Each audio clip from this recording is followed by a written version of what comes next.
बिस्मिल्लाहिर्रहमानिर्रहीम। अस्सलाम वालेकुम ऑल। उम्मीद है आप सब खैरियत से होंगे। मैं हूँ उज़्मा असलम और आप देख रहे हैं recipes and remedies with Uzi. तो आज मेरा कुछ चटपट खाने का मन कर रहा था, तो मैंने फ्रिज खोली और उसमें मुझे दही मिल गया।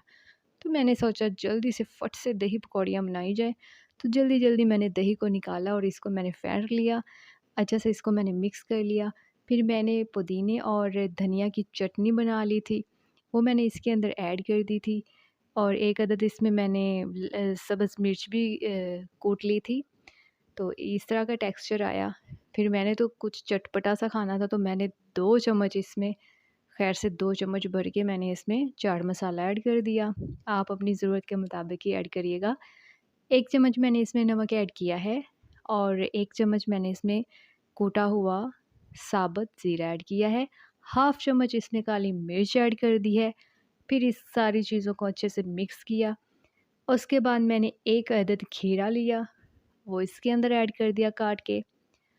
इसके बाद मेरे पास एक बहुत प्यारा-सा लाल-लाल सा टमाटर था, तो मैंने कहा ये तो बहुत अच्छा हो गया, वो मैंने इसके अंदर ऐड कर दिया।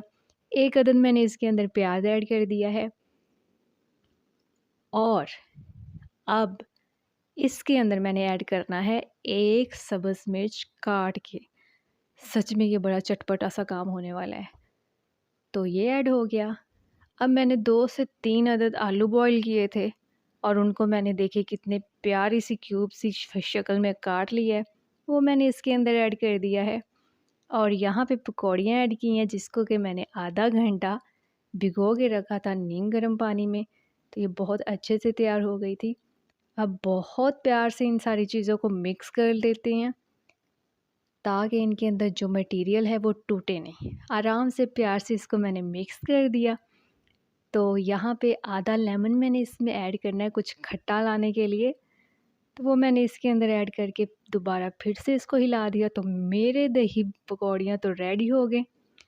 तो इसको प्लेट में मैंने निकाला और इसको मैंने खाया और बहुत मज़ा आया। तो आप भी ज़रूर ट्राई कीजिएगा। बहुत ही आसानी से और बहुत ही झट से बनने वाली रेसिपी है ये।